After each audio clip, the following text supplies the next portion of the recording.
Hello दोस्तों। मैं हूं एक मेडिकल स्टूडेंट और एक मेडिकल स्टूडेंट होने के नाते मैं चाहूँगा कि आप सभी को एक मेडिकल स्टूडेंट की लाइफ के बारे में पता चले कि उसकी लाइफ कैसी होती है, वो कैसे अपने ग्रेजुएशन लेवल पर अपने लाइफ को सस्टेन करता है। तो जो ग्रेजुएट स्टूडेंट होता है, जो मेडिकल अंडर ग्रेजुएट होता है, उसकी जो लाइफ होती है वो हाफ एकेडमिक होती है, हाफ क्लिनिकल होती है और फुल्ली हेक्टिक होती है, पर इन सब के बावजूद भी बहुत ही मीनिंगफुल होती है।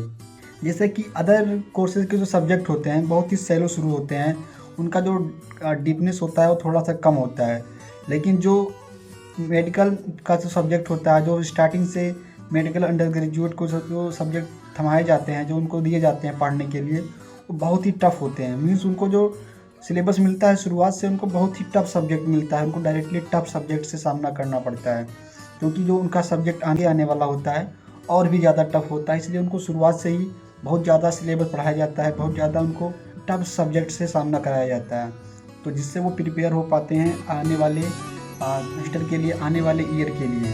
इसके साथ शुरुआत होती है उनकी practical work and lab life, जिनमें उनको बहुत सारी जो हॉस्पिटल की जगहें होती हैं उनसे मिलाया जाता है। जैसे कि रेडियोलॉजी लैब, जिसमें बहुत सारी इमेजिंग मोडालिटीज़ होती हैं, उनसे उनको रूबरू कराया जाता है। जैसे कि सीटी स्कैन, एमआरआई, अल्ट्रासाउंड और एक्सरे, ऐसे बहुत सारी जो वहाँ पे जो मोडालिटीज़ होती हैं उससे उनको रूबरू कराया जाता है। और ऑपरेशन थिएटर हो गया, डिसेक्शन हॉल हो गया और माइक्रोबायोलॉजी लैब, ऐसे बहुत सारी जो वहाँ पे हॉस्पिटल में जो जगह होती हैं उनसे उनको मिलाया जाता है, जिससे यहाँ पे उनकी जो रियल लर्निंग होती है वो स्टार्ट हो जाती है। इससे क्या होगा, आप रियल चीज़ों को देख पाएंगे जो आप अपने सिलेबस में पढ़ते हैं, आप अपने बुक्स में पढ़ते हैं, उसी के अकॉर्डिंग आप रियल चीज़ों को देख पाएंगे। तो जब आप practical work and lab life में बिजी होंगे तो इसके साथ ही आपको हॉस्पिटल का एक्सपोजर हो जाएगा, जिसमें आपको ना रियल चीज़ें देखने को मिलेंगी, जैसे कि रियल इमरजेंसीज, रियल डिजीज़,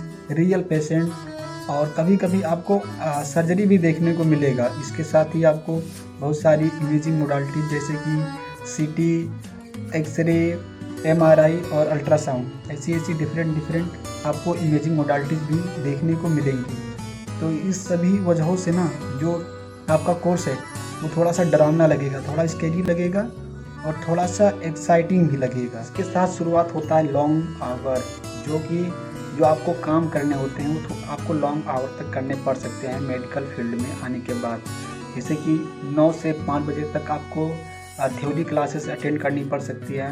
इसके साथ ही जो आप क्लिनिकल ड्यूटी कर रहे होते हैं वो आपको एक्सटेंड लेवल तक करना पड़ सकता है, उसमें थोड़ी जो आवर्स हैं उसमें थोड़ा ऐड करना पड़ सकता है, क्योंकि जो वहाँ पे बहुत सारे पेशेंट्स होते हैं, बहुत सारी जो वहाँ पे भीड़ होती है, तो आप ऐसे उसको छोड़कर नहीं जा सकते हैं। अगर आप ड्यूटी पे हैं तो उनको पूरा हैंडल करना पड़ेगा या हैंडल करना पड़ सकता है। और इसके साथ ही आपको इंटर्नशिप इन फाइनल ईयर, आपको इंटर्नशिप करना पड़ेगा फाइनल ईयर में, 1 साल का होता है ये।